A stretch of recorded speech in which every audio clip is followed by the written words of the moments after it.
QNH 1013. Clear destination, flat plan route. Monto 3 Echo departure, level 130.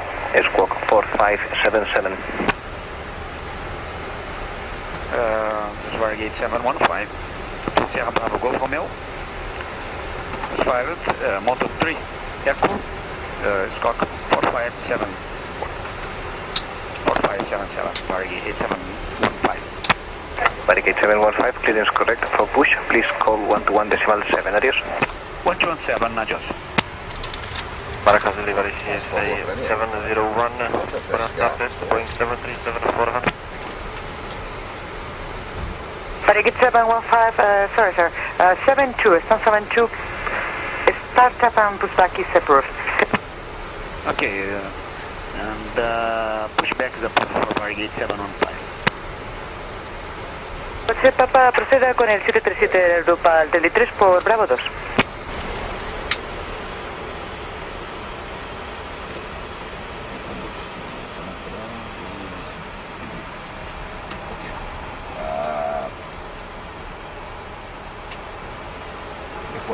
Before start. Checklist, CDU. CDU, set. Still the flight plan. MCP. Lag 0. MCP. C162. Nav.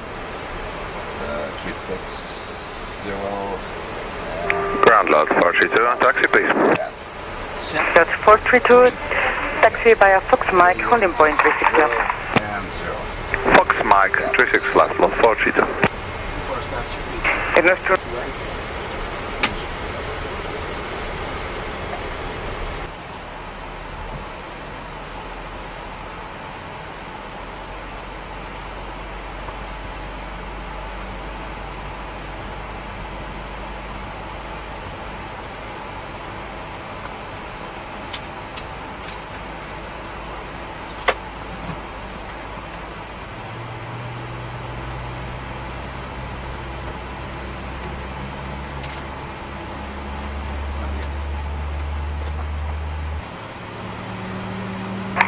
Lufthansa 6 November, standby 12185, next flight. Lufthansa 6 November, 2185. Bye bye, have a nice day. Code 432, standby 12185, next flight. 1195, lot 42. Good service. Aircraft, right.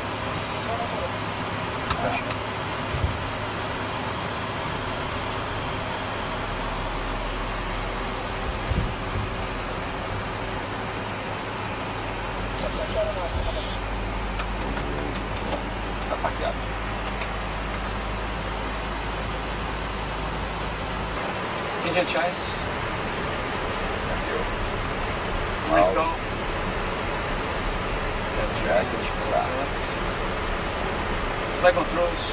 Check. It. Ground equipment. Clear. Clear. Varig 8715, ready for taxi. Varig 8715, taxi via Bravo 2 Mike, holding point 36 left. Taxi via Bravo 2 Mike, holding point 36 left, Varig 8715. No, ruede por Mike 7 Mike, puta espérate hacia izquierda. Mike 7 Mike, izquierda, Europa 051. Chapin llamando para rodar adelante. Muy buenas, somos 832 en el 20, listo a rodar. 822, ruede por Mike, punto de espera, 3 hacia izquierda, le han cambiado el... 1601, buenas tardes, Tango 9, reporting pushback. As taxis que são muito mal sinalizados. Trans 1601, pushback approved, facing no. Aqui, por exemplo, olha, aqui não tem nada escrito que é a Bravo 2, não é? Agora eles botaram lá embaixo, quando você entra, Lufthansa 6 November, Agora lá na esquerda, escreveu no negocinho, mas é muito mal sinalizado. Muito. Devia ter no início. Lufthansa 86 November, now on 11807. Duas essas. Lufthansa 6 November, 1807, bye bye. Aqui, essa daqui. É, mas nós vamos Vamos para lá para entrar na esquerda, da Mike até a 7. Ali à esquerda aqui dá pra ver, ó. Prato 2, Giro para 051, escuchan 2185, ómbulo. 2285, gracias, a la vuelta.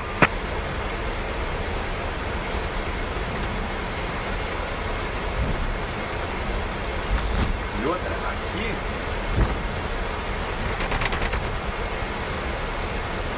Vai essa Mike 5 aí, Mike 5 esquerda.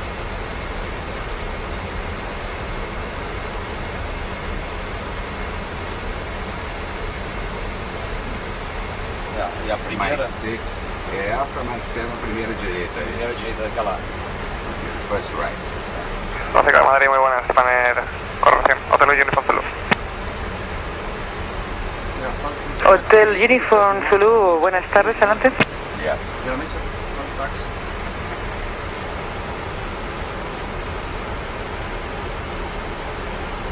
Mike 7 to join. Agora a Mike, essa primeira aí, esquerda. Primeira.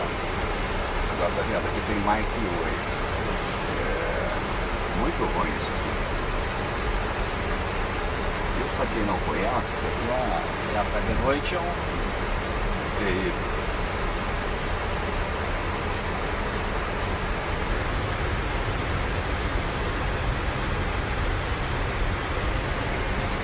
Agora em cima. Agora vamos até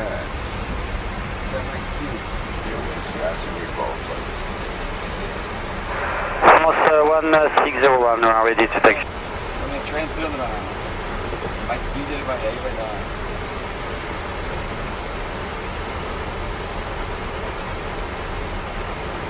Rodura Barajas, muy buenas tardes, Iberia 0226, Tango 27, listo, retroceso. Iberia 0226, muy buena, retroceso aprobado hacia el sur. Al sur, aprobado.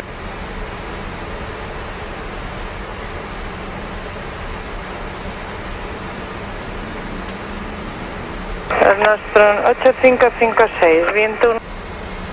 Dodge 432, contact 11875, bye. 1875, Lot 42, adiós.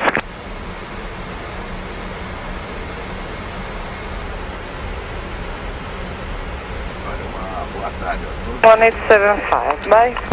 1875, 4601, adiós. Argentina 1139, buenas tardes, por favor, Yankee 13, Romeo 7. Ok, buenas tardes para la Argentina 1139, Yankee 3, Romeo 7. Ele? Tá certo.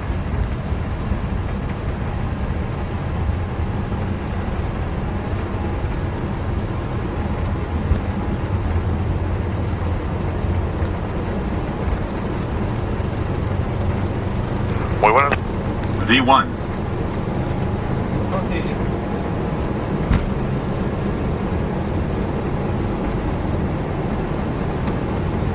Positive rate of climb. Yeah. Iberia 0158, buenas tardes, en secuencia detrás del 2 Nostrum, entra y mantener pista 3 y izquierda. Buenas tardes, detrás del DAS 8 Nostrum, detrás, se trae mantener 3 izquierda, 0158. Contact 11875, bye. 11875. Bye, Varig 8705.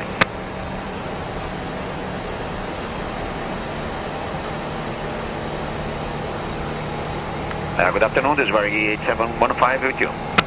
Varig 8715, Madrid, good afternoon, radar contact. Yeah, 8715.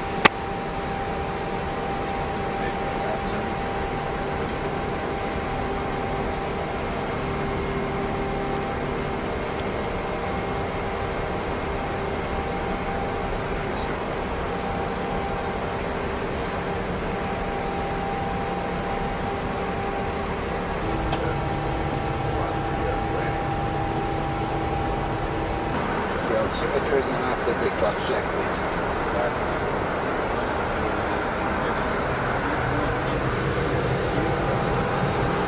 Takeoff checklist complete.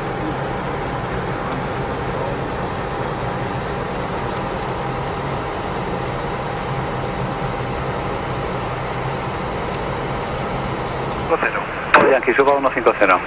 Para 150, bravo Yankee. Nadie, buenas tardes, Spanair 640, alcanzando nivel 210, cursa Parla. 640, muy buenas, contacto radar. Descienda a nivel de vuelo 160. Para nivel 160, España 640. Agora na chegada. É aos 30.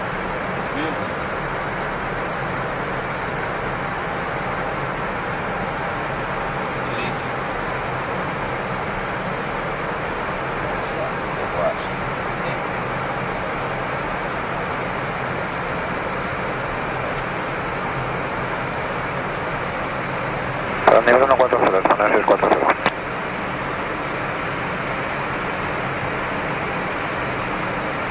Affirmative, and report direct to Hinojosa to Madrid 1332, adios. Okay, report direct to Hinojosa to Madrid 1332. Just. Buenas tardes, this is Varig 8715 heading Hinojosa. Is Duque, passing now 160 to 200. Varig 8715, boa tarde. Radar contact climb on level 290, report China. Se o final will be 250.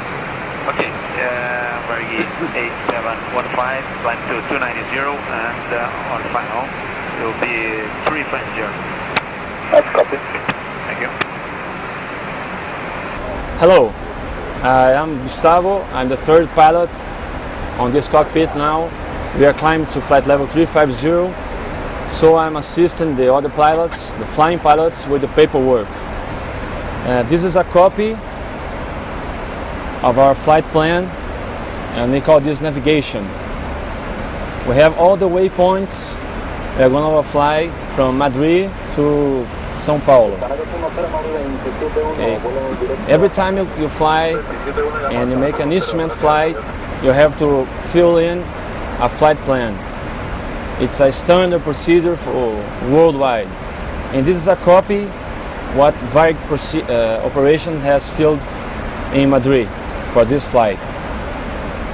So there are some special points like TOC, which stands for top of climb, the point we're going to reach the flight level 350, and the coordinates. Okay.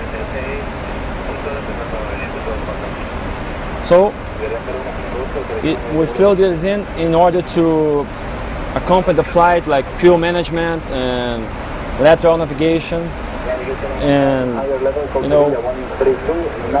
to calculate the estimate time from waypoints and arrival time Sao Paulo, but especially for fuel management. This is the second page. And every point we're going to fly is in this paper. Yeah, so you check them off once you pass them? Yes, I'm going to show them again. We used to make an X on the waypoint we have just flown, and just an arrow on the point we are going to fly. So next waypoint is going to be top of climb. As soon as we reach top of climb, I'm going to make an X and an arrow on the next point. Okay, and we have other informations on this plane, like the true wind, the true airspeed you're supposed to have at this flight level, the ground speed, the lag time, which stands for the time between one waypoint and this follow waypoint,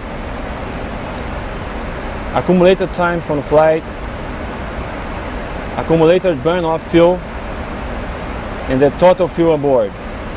So as soon as we pass the waypoint, we check all these parameters with the instrument at the cockpit and make a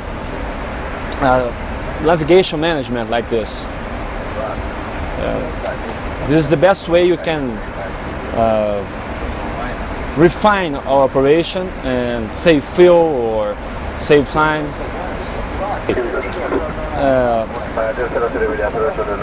So that's the flight plan, but this is it's called dispatch release or flight release. It's like a sum of the whole flight. You see, like trip, from Sierra Bravo Golf Romeo is the destination, the distance, the fuel required, and the flight time. We have all the legs of flight, the distance, and the times, in order to make a total fuel requirement. Like for this flight is 410 kilograms of fuel. We don't manage the fuel in liters, but in kilograms. Okay, and this is the takeoff fuel, the estimated takeoff fuel, and the actual takeoff fuel, in order to check or the actual parameters with the planned ones. Yes, that's right. And there is an analysis. It's a takeoff performance, like altimeter setting, barometric pressure, temperature at the airport, runway to be used, a flap setting, and a wind. So the computer gathers all the information and set a maximum takeoff weight for all those conditions. For this flight was 268,000 kilograms, but the actual takeoff weight was 254,000.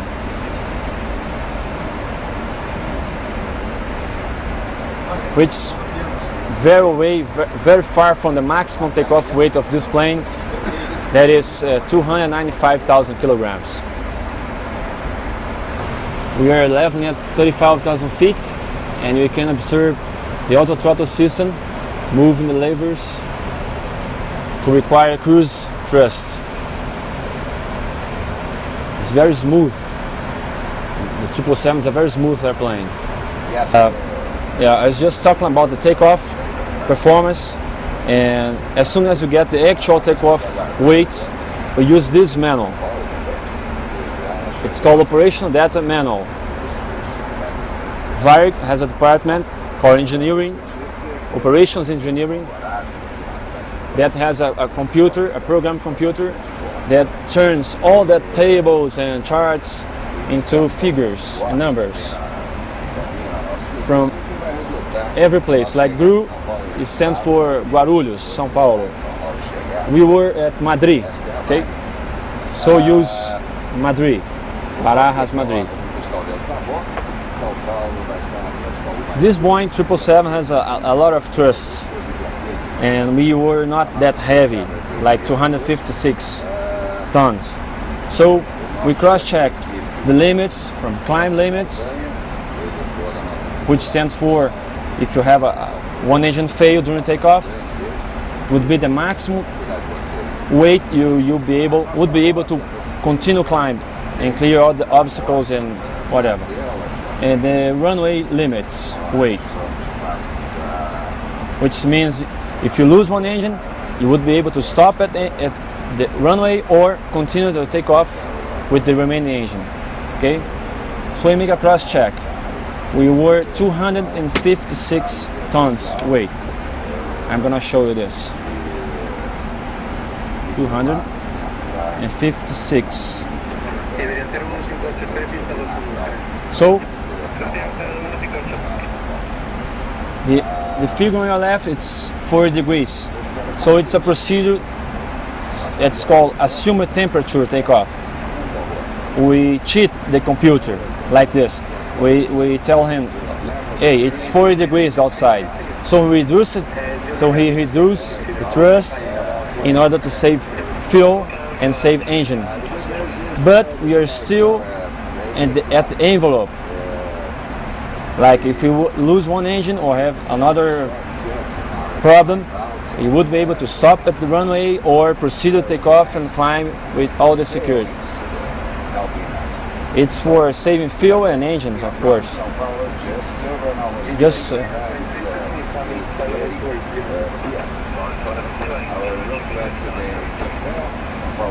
you see, sometimes the 777 can assume the temperature like 58 degrees because the engines are very powerful.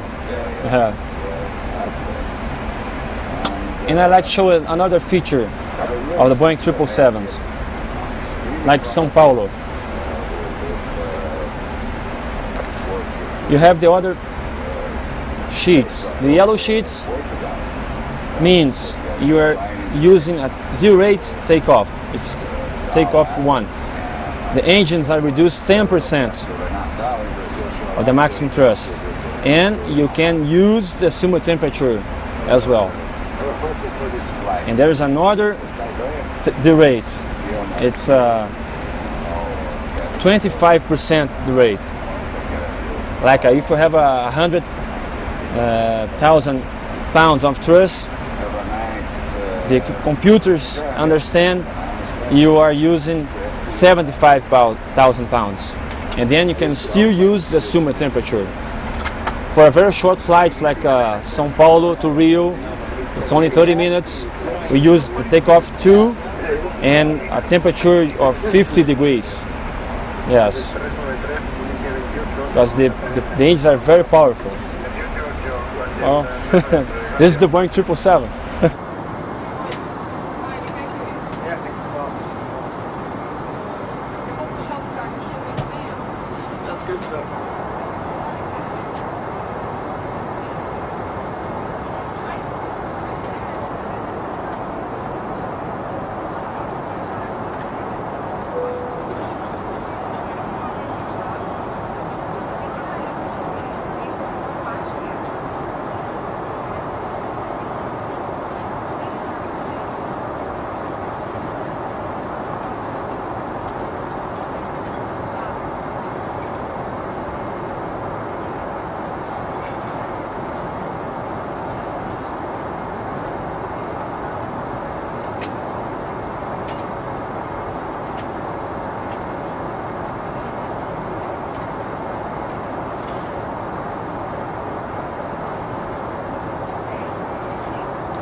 Acá.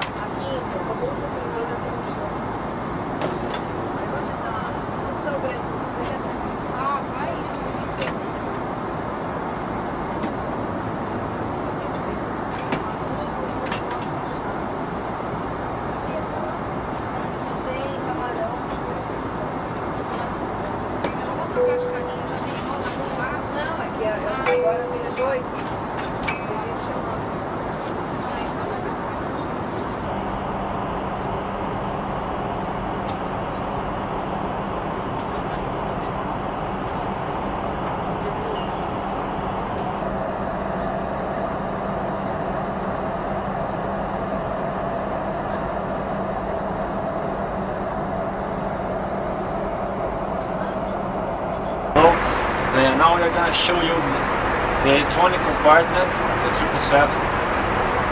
There is a very large, very huge compartment. There's a place where the main computers of the plane are located, like the brain of the 777. So this is access.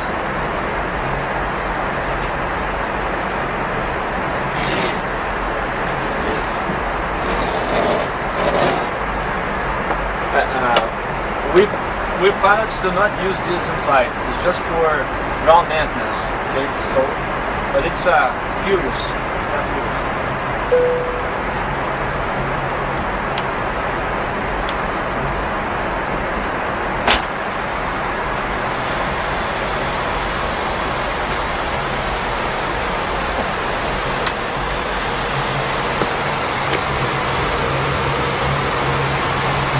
This is also a pressurized area, so there is no problem if you go down there. But if you're going to handle any pack, any electronic equipment, you should use this. Use on your wrist and connect to the ground, to the wall at such specific places, in order to avoid to get shock or it's like a ground connection. Okay? So you go down here.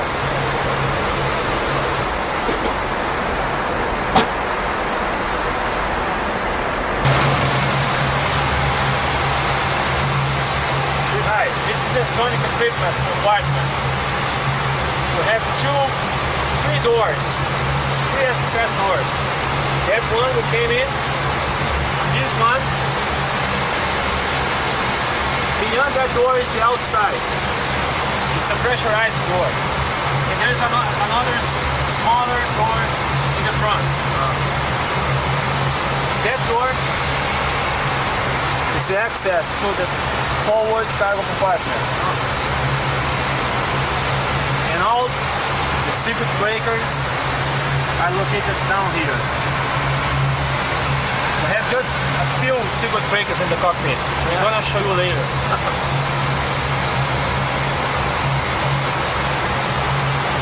This is the main rack. All the electronic equipment is located here. Transponder, radios, all those computers. And that's the brain of the plane. It's called AIMS, A-I-M-S, stands for Airplane Information Management System. And all the other computers are located. It's like a mainframe with other computers attached to it. There are two AIMS in the plane. And all that, it's quite easy to access. But you have just to plug out and remove and set another box.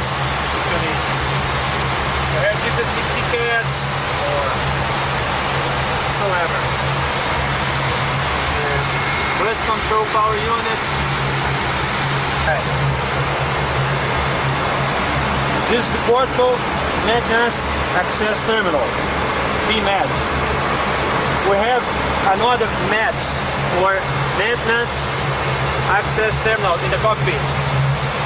This is the place where the ground crew, the mechanical group, and engineers access the main computers for uploading or downloading information, whatever. This is like a network.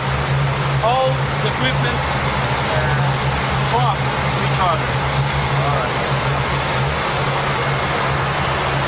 That's the nose of the plane. So, and this sound you're hearing, like a whoosh, whoosh, is the main recirculation fans. Because you have always to refresh the electronic equipment.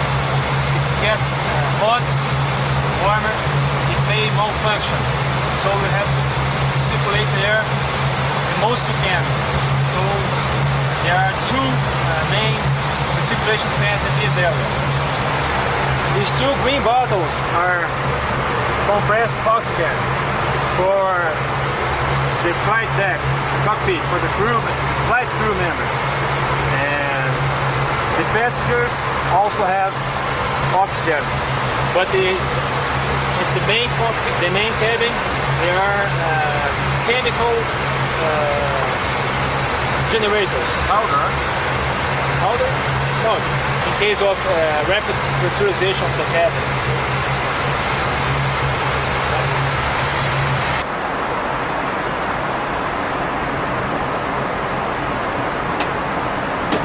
It's tight, but once you get used to it, it's easy.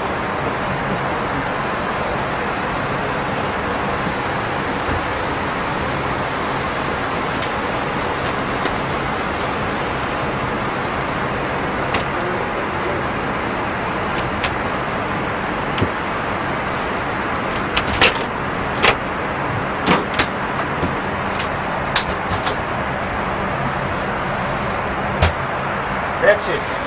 Let's go back to the flight deck. Okay, this is the crew rest area. I have 2 beds and use this for the long flights. In fact, this is a regulation of Brazil authorities. If you have long flights, you ought to have horizontal places for the flight crew, the pilots, to rest. This is very nice because it's large, it's deep. You have also lights for reading lights, temperature controllers. It's quite nice. I have no problem sleeping here. Okay, so these beds have a little compensation for the pitch or the altitude of the airplane. So when you lay down, you stay at the horizontal position perfectly. If it has a compensation, you'd be your head down, like this, a tilted position. So they have to think about everything. That's the 777. The Boeing, the airplane that's called Working Together, the 21st century airliner. So we got back to the flight deck. We used to say cockpit, but at the new generation Boeing airplanes it's called flight deck. You don't know why, but it's a very nice name. We were at the electronic compartment. There was a MAT, maintenance access terminal, used for ground maintenance to access all the equipment and computers of the plane. And this is another MAT. You know, when the plane is on the ground, it's quite difficult to open that hatch and go to the downstairs. So it's the easiest way to access the terminal and all that equipment, the computers and so on. It's not for pilots like that. Okay, sir. You always like to check it, but and there is this, so it's hidden down here.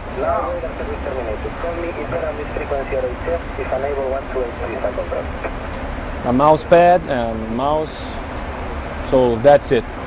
That's where the maintenance check all the events at the plane or everything that happens in this plane, everything, like a light bulb or an inoperative or a problem with hydraulics, everything. It's recorded at the main computer and it's shown here. And it's stored at the main computer down there at the compartment, electronic compartment. So the engineering can check and follow up all the problems of the plane and fix them and things like that. And we can send this like SATCOM, satellite communications, to the center of the maintenance at Rio de Janeiro in Brazil. So like when we land in Sao Paulo, they will be ready waiting for us, for the plane, to fix the problem or change any component of the plane. That's the MAT. Okay, I'm Captain Ayub.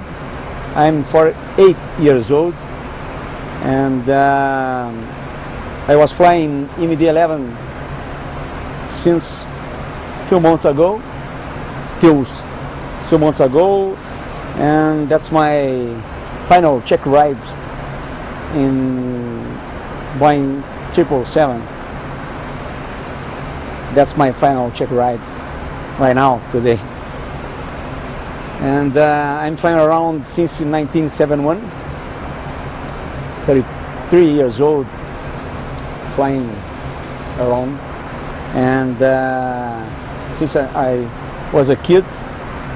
It's my dream. It's my way of life, and I like it very much.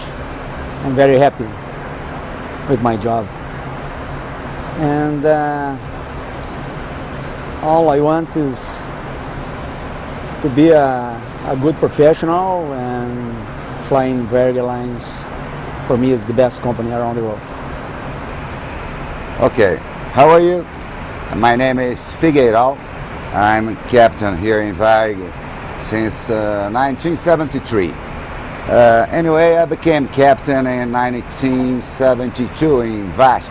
It's another airline here in Brazil.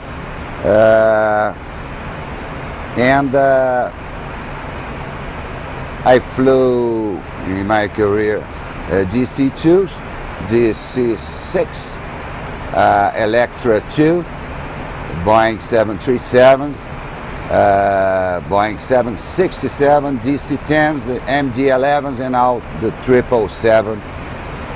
The easier aircraft I ever fly in my life, and the best one.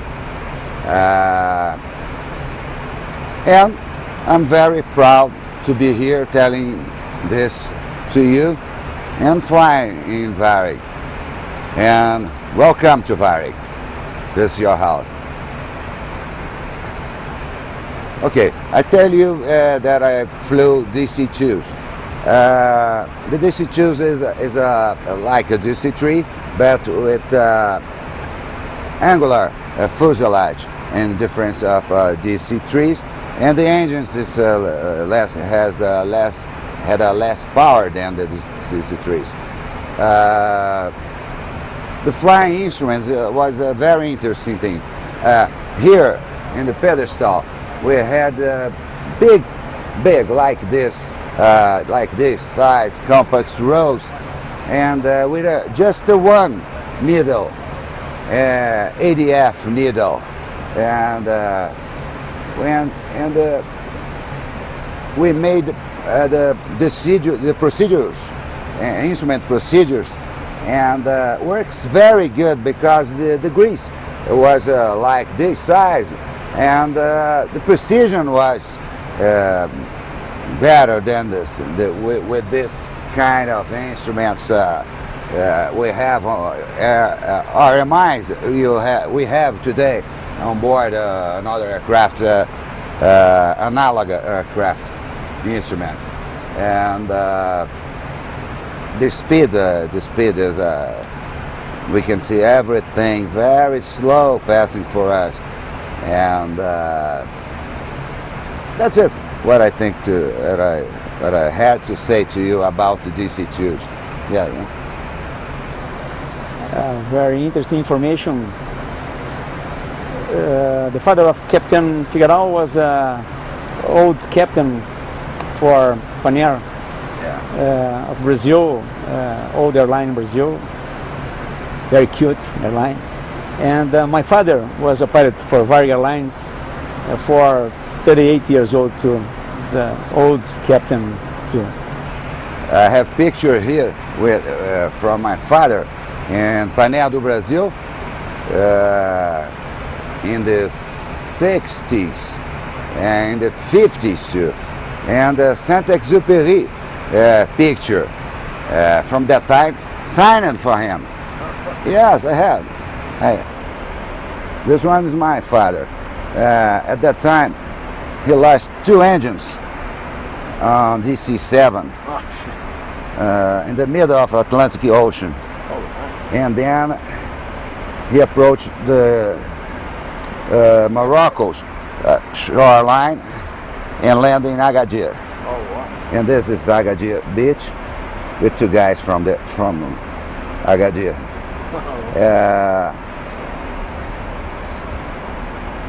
This is a very interesting picture. Oh, here is my father in Panair do Brasil.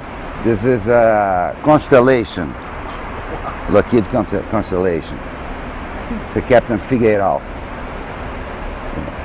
I have another pics. Look that, the constellation. Wow, yeah. My father is in the middle here. This picture is in the Agadir. This is from Morocco's people, ground staff. Let me see. This is a DC-2. My father in the DC-2. I think he's in Manaus. Let me see another one. This is the one, Baby Clipper.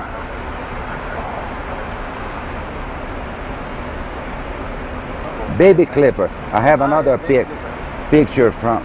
This is a Baby Clipper.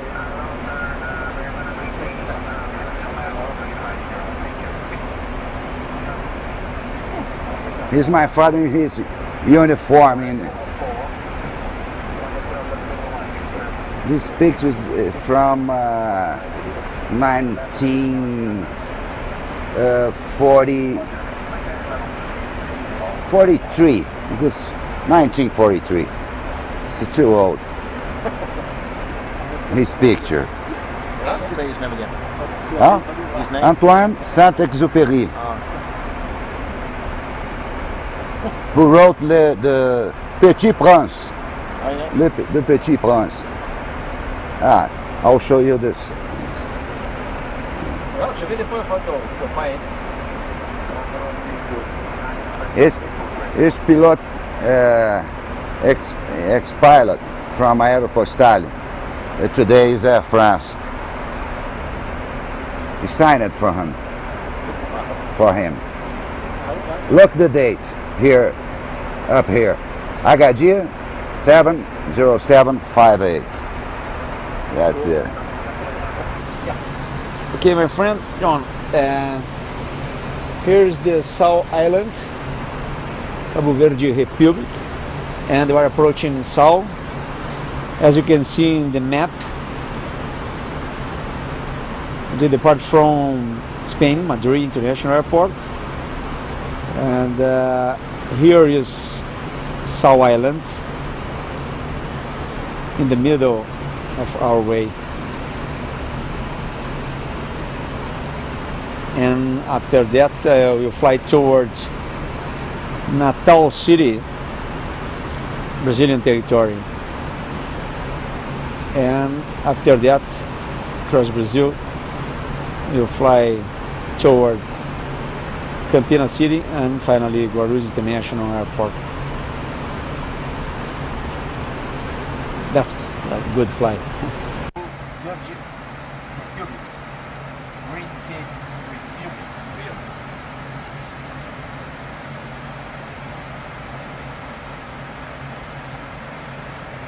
Lot of islands around, and John, look over there. It was a thief. Yeah.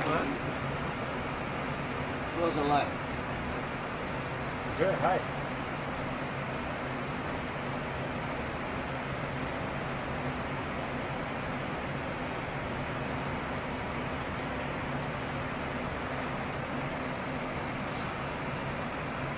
And the volcanic ash got till 15,000 feet. Balancing fuel between the main tanks, there was a difference of 700 kilograms, and this is the way to refine the balance of the plane. So we now open the cross-feed valves, so one tank feed the two engines. Now we have just finished, and you can see they are the same quantity, 20,900 kilograms. We're going to turn on the fuel pumps, wait till the lights to extinguish. That confirms that the pumps are operating normally, and then turn off the cross-feed valves. That the valves that connect the two tanks. So the light is out, so everything is okay. And I'm going to turn off the indicator. Here. That's a fuel balance procedure. Okay, now the idea is to introduce you the Boeing 777 flight deck or cockpit. and all the engine indications and navigation displays. So this is the overhead panel where all the systems are located. This panel has a quite dark concept. It starts with, since we are talking about Boeing planes, start with the Boeing 67. At older cockpits, you can check the switch, and then there's a light that indicates the switch position. Now they are all gathered in one piece. The same switch is the indication, like the fuel pumps. You can see the switch is on, you see no light. When the switch is off, you see indication light of the malfunction in the switch in itself. If everything goes right, it's like quite dark. There is no light to indicate that the system is working okay or not. The light's only for malfunctions. So if it's a normal flight, you have no lights. It starts with the Boeing 767, I think the Boeing 747-400, and now with the 777. Okay, so back to the overhead panel, where all the systems are displayed and located. The control of the systems, not the systems itself. This is the ADRU, which stands for Air Data Information Reference Unit. That's one of the most important parts of the airplane. It has 3 inertial units. That provide the plane attitude, vertical speed, position at the globe, at the Earth. That what makes Boeing 777 independent from ground navigation, from radios or other means of navigation. It's a very modern, so it's a system, we just turn it on and turn it off. Okay. That switch is a very nice feature of the Boeing 777. It's called TAC, or Thrust Asymmetrical Compensation. Every time you lose, there is an engine fail on twin engines planes, the engine that has just stopped, it looks like a weight on the wing. The other engine is still pushing the plane. So if you look the plane from the top, you see the plane rolling to one side or the other. It's called yaw. So you have to use some flight controls to compensate it and keep the plane flying on a normal altitude. At the most of times we use the rudder. So since the Boeing 777s were designed to most powerful engines so far, when you lose one engine, that's the way we call it, losing one engine, the other one causes a very strong movement to the left or to the right, a very strong yaw. That computer assists the pilot to compensate it. If there is an engine failure during takeoff, for example, that computer starts moving the rudder to the right side, but not 100%, like 80%. The pilot still have to input a control to the rudder, to the surface. Just make sure you know what engine is working and what engine has failed. But it helps a lot the pilots in bad times. Okay, but it's not a minimum. Like if it's not working, it's not a minimum. You go to the old planes. And this one is the primary flight computers. The Boeing 777, in order to reduce weight and reduce maintenance costs, has a fly-by-wire system. It has not cables from the control wheels to their surfaces. It's only electronic data. That's the main computer that gathers all the data from the ADRU, from the pilot inputs at control wheels and rudder, and check the envelope of the plane, like performance and so on, and too many protections, and send that corrected signal to the surfaces, and then the plane start moving. Even on a manual flight, you are flying fly-by-wire. Okay? So that's the electrical panel. You see the quite dark concept. Everything's work perfectly, no lights. Then the emergency lights that helps on a passenger evacuation. At night there are signs on the main cabin to indicate the exit of the plane. A window heat for heating the windows. The hydraulic panel is a major one. It's a very nice feature as well, like the 767 and 757. It's a ram air turbine. If I have a major hydraulic failure, it drops automatically from the airplane belly. It's a small windmill, like a small propeller, and starts spinning with the wind and provides electrical power and hydraulic power. Just make sure you have hydraulic system and electrical power to safely land this plane. So this is a common panel with landing lights, lighting panel from outside and at the cockpit side. And then we go this place. It's a cargo fire panel. If there is an alert of fire at the cargo compartments, that's the way we extinguish the fire. Okay. This is the APU fire handle. If you have a fire on the APU, it's going to alert like a siren, and use this to shut down the APU and command the extinguish bottle to extinguish the fire. That's the EEC panel, which stands for electronic engine control or computer. It's a computer that works independently for each engine, that uses the thrust required, the outside air temperature, outside pressure, and so many informations to have the more accurate fuel consumption and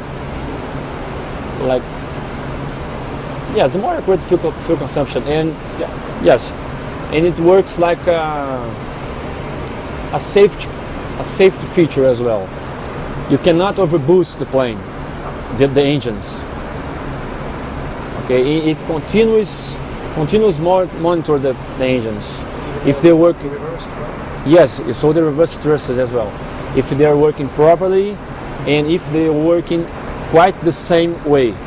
So if there is a difference between the thrust indication or RPM or EGT, it's going to send some signals to the other computers and going to show the pilots what's wrong. This is another very nice feature. This is the auto start computer.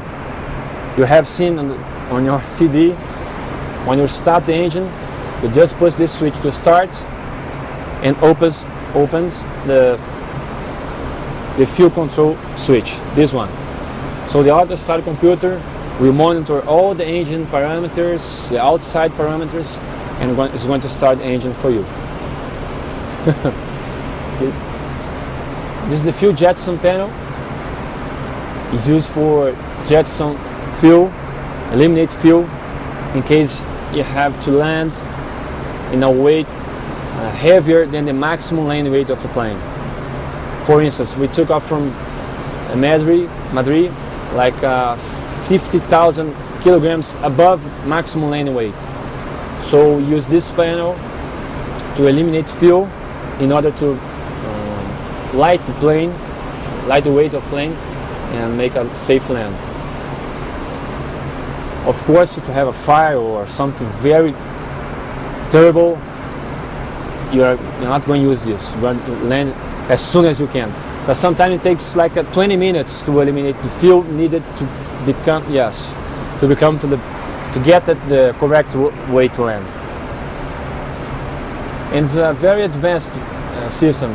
Whenever you arm the system, you can select what weight you want to set, you want to get, and he shows how many minutes you need to dump the plane, the fuel. You don't have to calculate and make memory calculations. This is the fuel panel with the fuel pumps. This is the left main tank on the left wing, the right main tank on the right wing, and the center tanks, the center tank pumps, which sends it on the belly of the plane at the fuselage. This is the larger one. Wing unchase and engine unchase panel, also automatic functions. And it's a very nice feature again. Oh, the 777 is always very nice.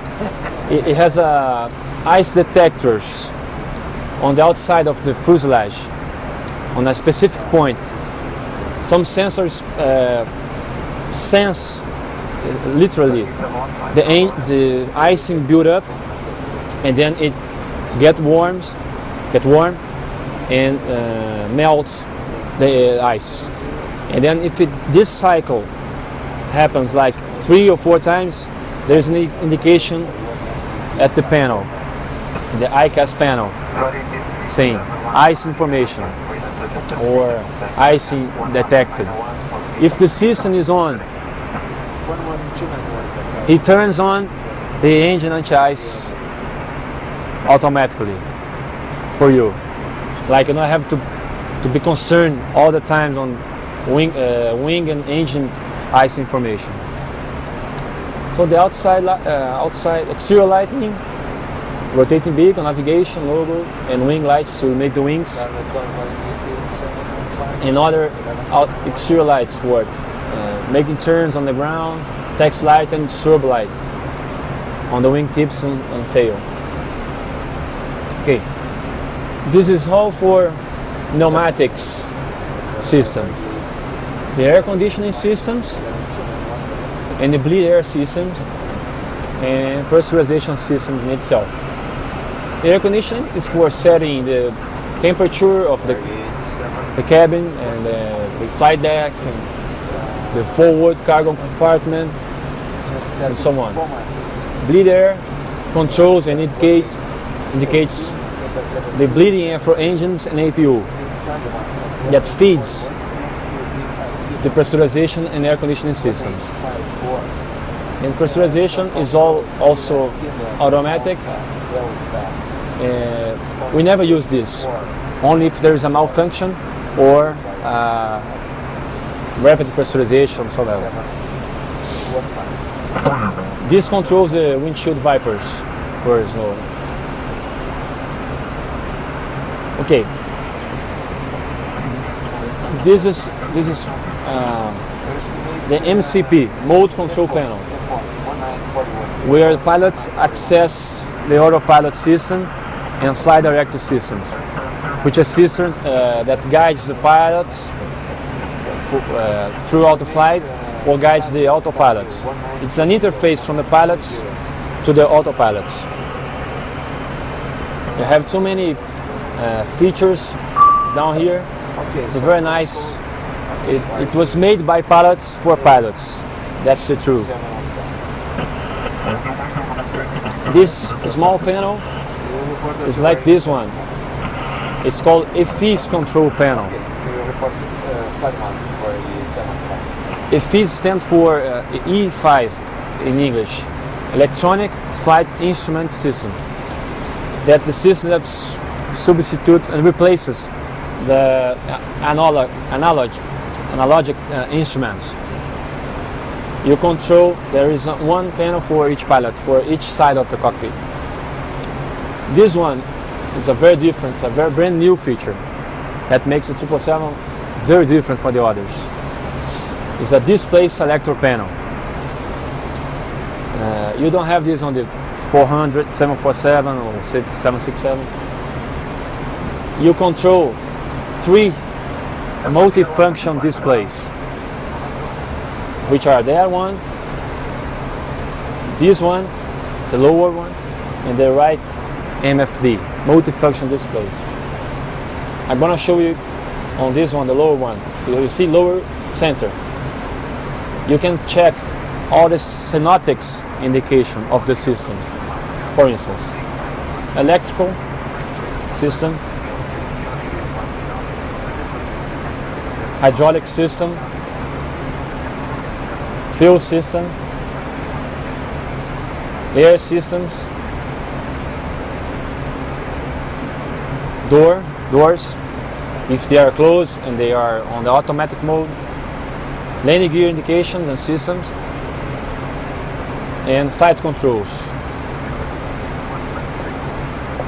And mainly the checklists. Older planes use this book, the Quick Reference Handbook. They have all calculations and all the normal procedures and all the normal checklists in one book, and all the non-normal checklists for every system of the plane. You still have it on the 777, but now you have the electronic checklist. All this book is in ECL, electronic checklist. You have the normal checklists and the non-normal checklists. Every time there is a malfunction or a system failure, there is an indication on the upper display, and you can just press checklist, this button, and the associated checklist will appear on this display. I'm going to show an example. I'm going to turn off again one fuel pump. If you look there, that's the ICAS, engine indication and crew alerting system. It is going to show there is fuel for system fuel, pump, right, forward. And you can see that icon on the side is a square, a small square, which means there is a procedure for that message. If there isn't a square, there is not no procedure, or the procedure is complete. So we press checklist, and they are going to show me the associated checklist. Another nice detail of the electronic checklist, it's called closed loops.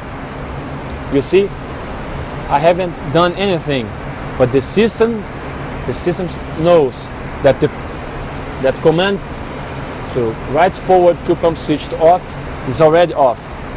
So he just make a green tick and states fuel pump right forward, checklist complete. That's the big toy. And you see the small square or the small icon has disappeared, has gone. So the checklist is complete. I'm gonna make it back, and probably the message will disappear, and the checklist returned open. See?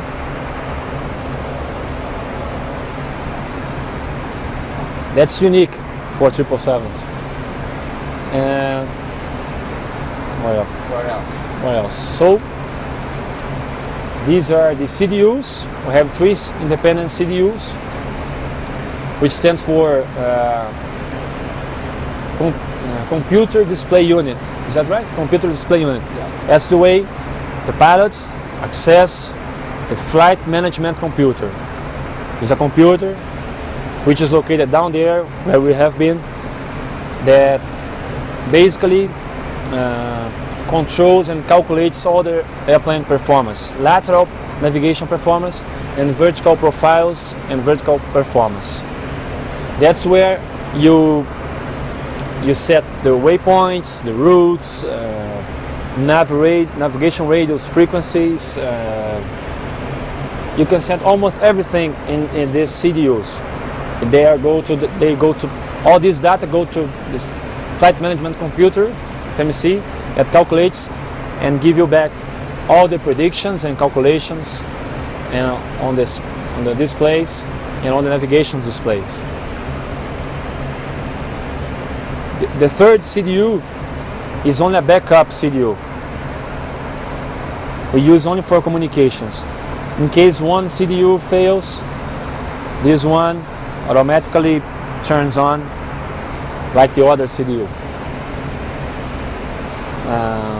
So the thrust levers, the flap setting, flap lever. So it's just almost a standard position of the plane. So communications radios, radar panel, control. This is the rudder trim indication. Very nice. The transponder. These are not so advanced. I mean, these features. This one, I must show you. Since I've told you about the ECL, electronic checklist, there are two CCDs, cursor control device. I'm going to show what is this. Checklist, for instance. You see the light is on, lower center. So this CCD is providing data to the multifunction display. So it's like a cursor pad. You use your finger to move the icon. You see, when the icons reach a specific area, it highlighted to show it that it's usable, like function, like this, or and to make an example, you have the enter switch on your keypad on computer. This is the enter pen switch on the right side. So like if I highlight that line and make a click, it's like the enter key, like this normal. See, recalling notes, for instance, check it, because this is not a closed loop. The airplane cannot think about that. It's an open loop. So the pilot uses the CCD and the click switch to tell the airplane and tell the checklist, hey, that item is okay, it's checked. And that's it.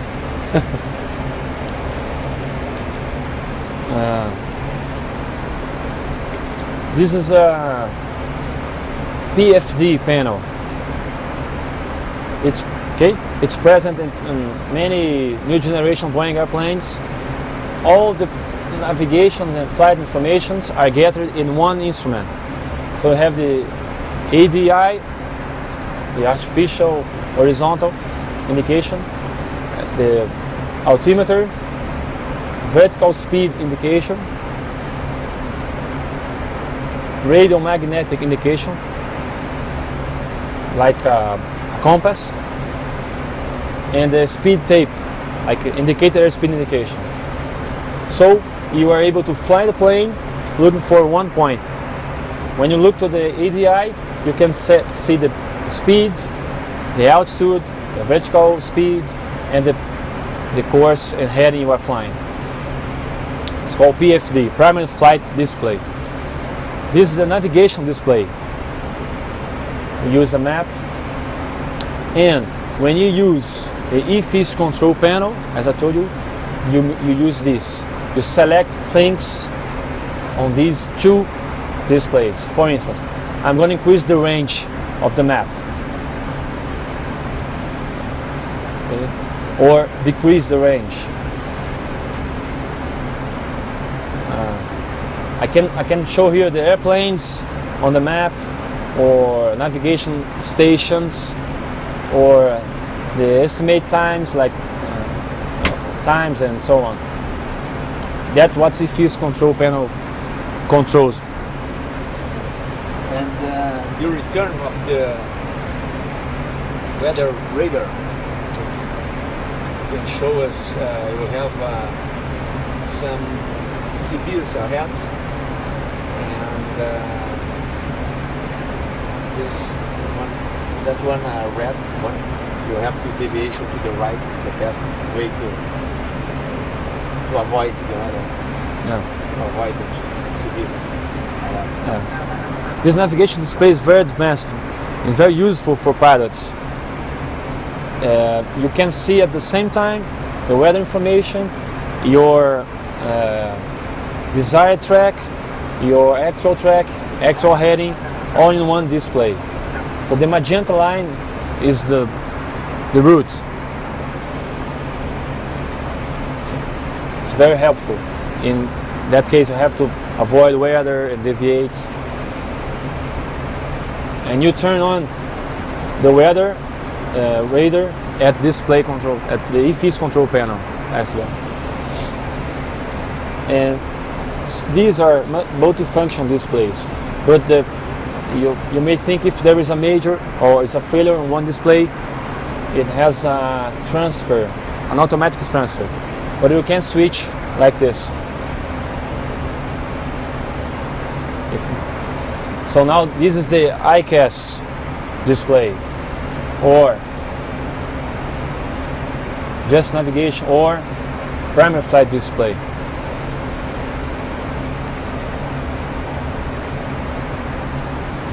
Yeah. And the colors help us to know how strong might be the turbulence. And the green one is in general just rain, and the yellow one rain with moderate turbulence, and the red one is strong turbulence. Yes, that's right. So this is the landing gear lever. It's a very nice feature as well at the landing gear.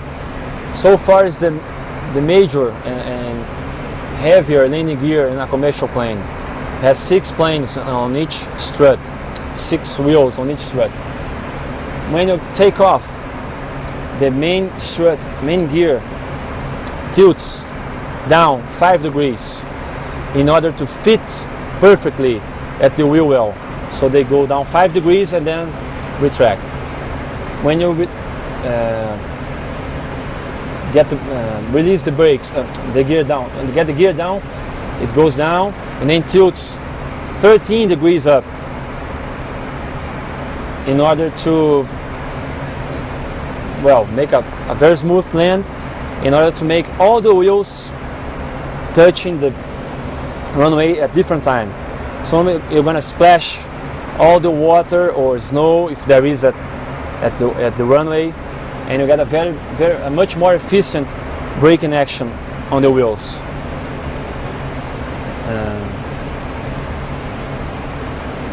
It's a very large, very heavy landing gear. What else? Oh. The seat? Oh yes. The seat is electric.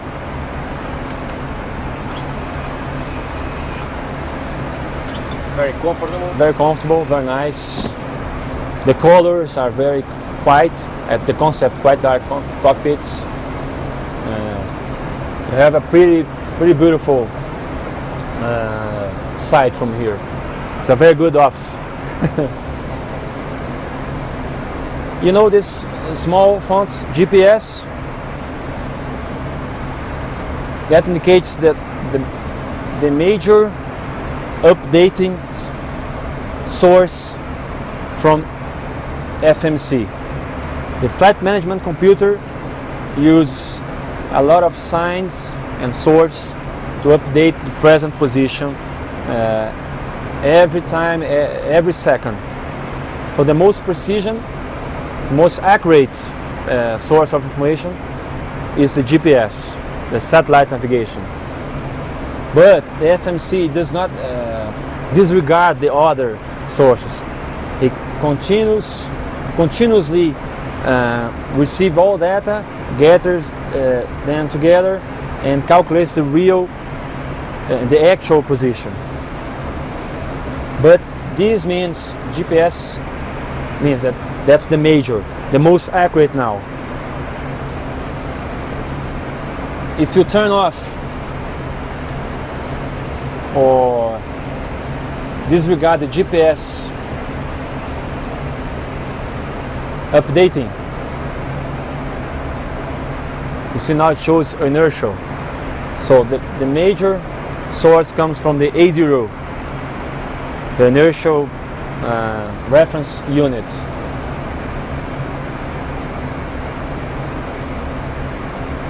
I'm not a specialist in the ADRU, but I know these are very advanced. They are gyro lasers, ADRU, very accurate. But that's it. Now it goes back to GPS. So these are the standby instruments that the horizontal artificial, the ADI, the speed indicator and altimeter. So these are the only analog instruments in the plane, besides the clocks. Oh yeah, that's the TCAS system. It stands for Traffic Collision Alert and Avoidance System. So the planes talk to each other, and they know the altitudes of each other and the difference between them. So you can always monitor the other planes. If they become closer or in a dangerous range, there are going to be some warnings at the navigation display and on the primary flight display. So you have some moves like you go down or go up depending on what the computer says to avoid the other traffic. But just one plane moves. The computer makes sure that only one is going to move.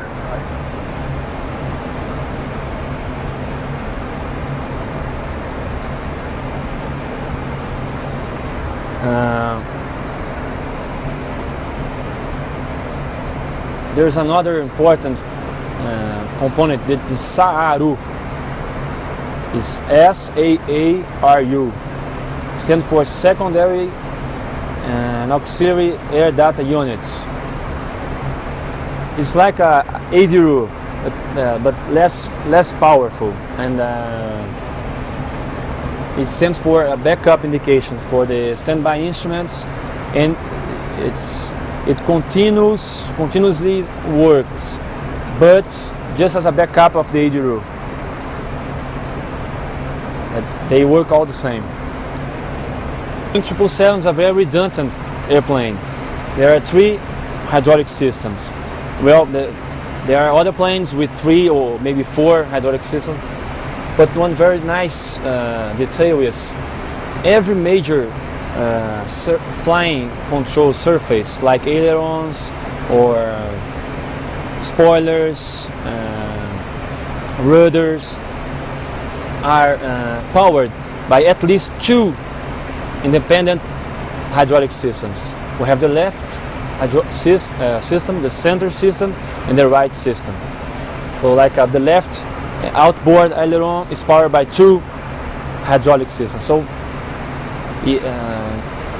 this plane, even if you have a low pressure on 2 hydraulic systems, only one remaining system, you'll still be able to make a very safe flight and procedure flight and land with all the smooth you can do. You won't be in a very dangerous situation. You can proceed in a safe flight, very safe flight. And all the controls are fly-by-wire. But if you have pressure on the left hydraulic system, you can still use some cables to control the plane. You use the wheel, which has some cables connected to 2 spoilers there are some surface on the top of the wing. You can make very slow, very lazy turns, but you'll be able.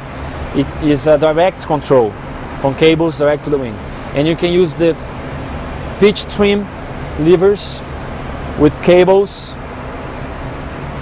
steel cables, connected to the main elevator, So that's going to be a manual flight, really. It's just the case you lose the primary flight computers and the, like a major failure on the fly-by-wire system. You'll still be able to fly the plane with safe merging. That's it's very important to mention. Yes, about reduce the range. It's a right deviation, 4 miles to the right. The route, just avoid that way. And right now we're back.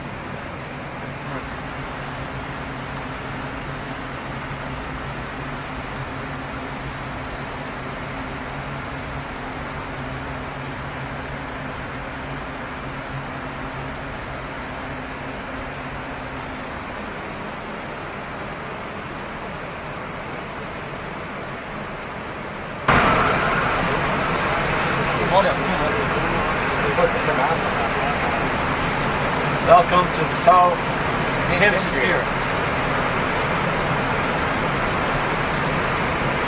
You can notice now the wind is not turning. No. Steadily. Safety feature, and it's mandatory to have aboard the planes. It's a quick donning oxygen mask. It's like this. You press the two buttons. So it goes like this, and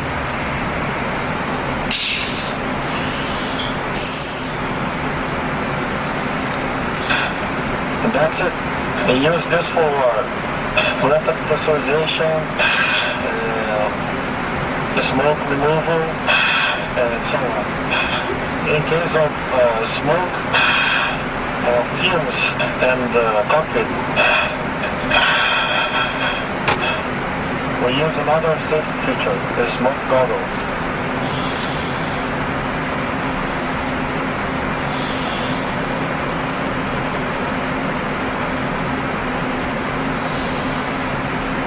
And that's it.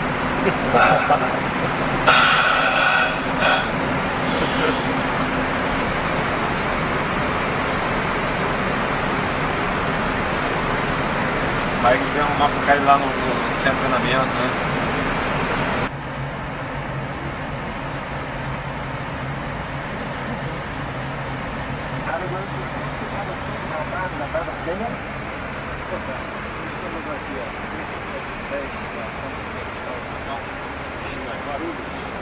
Desculpa aí como nós somos disponíveis. O senhor sabe o nome da praia? Praia fica norte, tem as areias.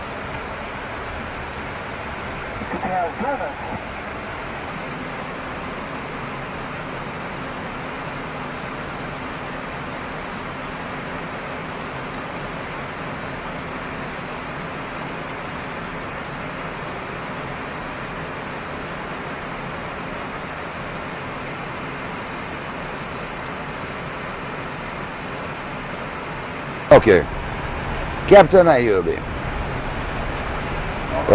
We'll start the descent procedure to Guarulhos Airport in about 15 minutes. We'll make runway using runway 09 right. Altimeter set there is 1016. We copy the ATC message, and we'll make Tuca 9. This Tuca 9 arrival. It's a good distance, and Standard arrival. So, and proceeding to runway 09 on Charlie 2 procedure. minimum sector here is flight level 070, you can see here, and we'll descend until 4,700 feet to intercept the glide slope runway 09, passing outer mark on 4,100, going down until 2,660 feet, and going around after that to Bom Sucesso VOR, here climbing to 6,000 and hold over Bom Sucesso. Okay, our fuel on board our descent will be around 9,000. We have now 10,100 and it will be 9,500. And the minimum fuel we need, you can see here, to our alternate, will be Rio de Janeiro Airport, Galeão, will be 6,500. So we'll have just 3,000. This is about 35 minutes to wait until go to Rio. The weather is very good, just few clouds in Sao Paulo. The wind is calm, and on our procedure navigation radios here we have the outer marker on ADF1, middle marker 240 on ADF2. Oh, this is not middle marker, this is Bom Sucesso for go around. My LS frequency is preset, but it's coming up soon during the procedure. On legs page, we have all positions, check and altitude, and indicator speed restrictions, until the runway 09. This India Gulf is the outer marker, and the runway 09 going around to Bom Sucesso. Okay. Our approach speed for this approach, the weight will be around 190. We have now 19.6, 191.6. When the flaps set for the landing will be 30. So our reference will be 133 plus 5 we use will be our approach speed, 137. The brakes, auto brakes here, we set to 2. That's a good distance. And so with this auto brake set, we certainly, after landing here on 09 right, we'll leave runway in the second left high-speed taxiway, going to the via crossing runway 09 left and taking Bravo until probably hotel taxiway to some hotel position at that gate. That's it. I think it's finished my briefing. So I hope you'll have a very nice landing. Me too. Se não tá bom. Para 2299, nível 080, informação de voo. Foi chamado para ingresso na terminal academia.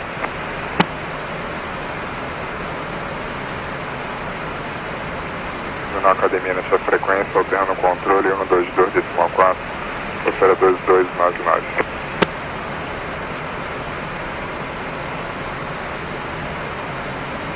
VASP 4294, chame centro Brasília, frequência no 33.05, VASP 45. Varig 8740, número Mike. Fox 74. Varig 8740, play prox. De prox 8740. Brasília, boa noite, OTA 32, não dentro. 02200. 705, you get to 2420 knots, you come to level 130, clear for 209 arrival. Cento 240 and Cento 130, reduce speed to 240 and Tuca 09 arrival by 875. That's correct.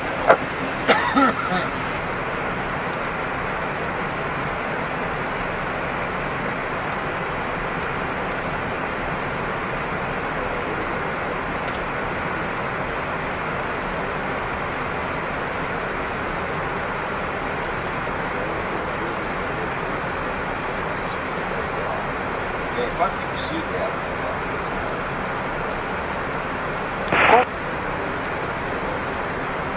Ligou?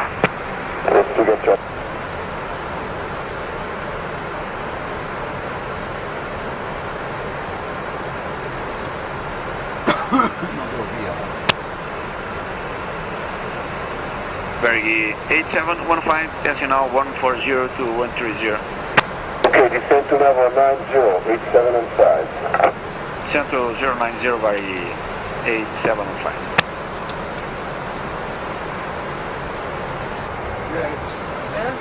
All approaches, Varig 8715, good evening, passing now 130 to 090.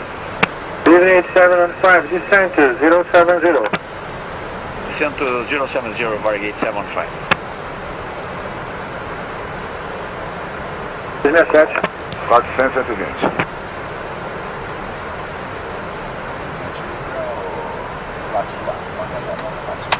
Flaps 1. 864.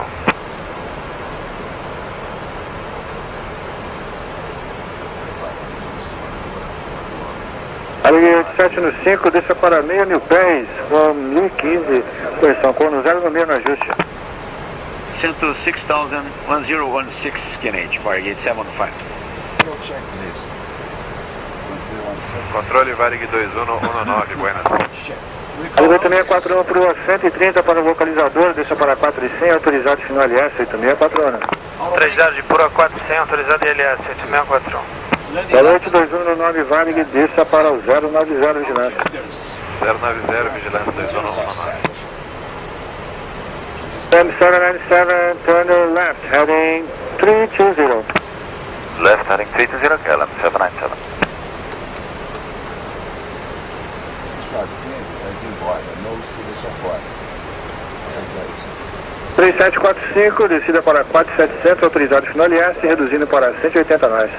Intercept localizer, sent to 5500 feet, Kennedy 1016, 8715.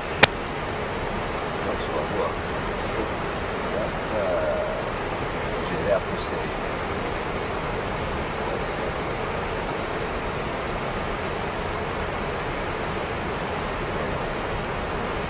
Varig 2119, desça para o 070. 070, 2119. Já sei o...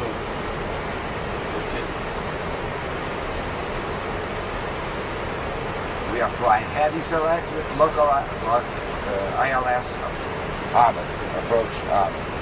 And we have lock and black slope.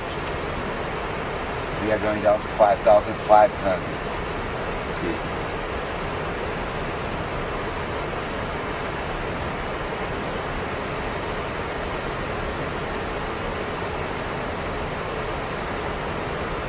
Varig 8715, descend to 4,100 feet, clear for approach. 4100 feet, Varig 8715, clear for approach. Cordial, boa noite. Transferência de setor. Nós estamos reduzidos agora para 210 nós e mantendo 190. Boa noite, Varig 8922, desça para...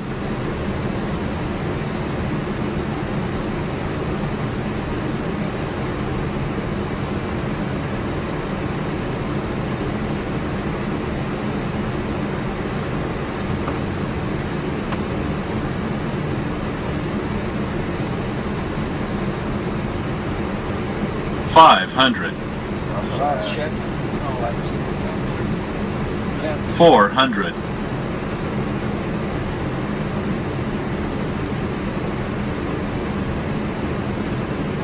300. Approaching minimums. Minimums.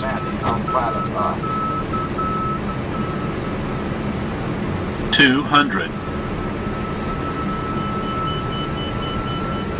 100. 50. 40. 30. 20. 10.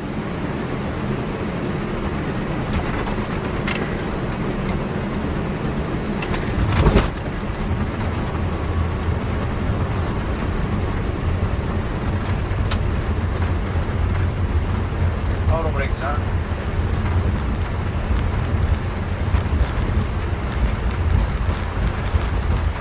KLM 797 is back. Varig 8715, cross, runway 09 left, after call ground 126.9 on. Cross 09 left, 1269, Varig 875. KLM 797, Guarulhos Tower, runway 09 right, altimeter setting 1016, wind is calm, you are cleared to land. 1016 cleared to land, KLM 797. Excellent.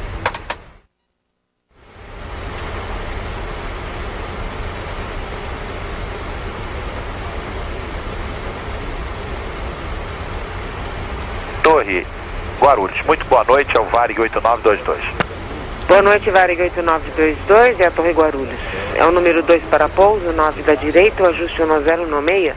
Aguarde pista livre, 737 na curta final. Positivo, 8922. Parte parada. Mantém antes da barra 2119. And United 834, clear for takeoff 9 left. Affirmative, sir. You're clear, wind is calm. 934, right, thank you. 8922, pouso autorizado. 09 da direita. Eu já vi, se quiser apagar, obrigado. É interessante que tem aquela Índia 01 vazia que tem. Não é para entender. É aqui, é esse. Não é, lógico. Não é.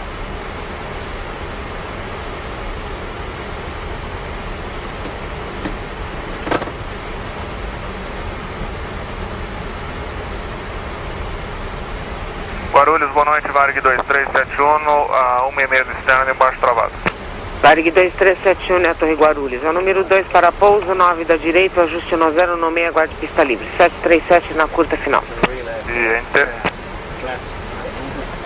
2119, cruze pista 9 esquerda, solo após 126, decimal 9.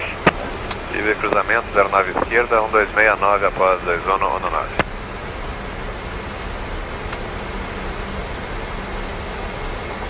United 834, call control 135, decimal 7.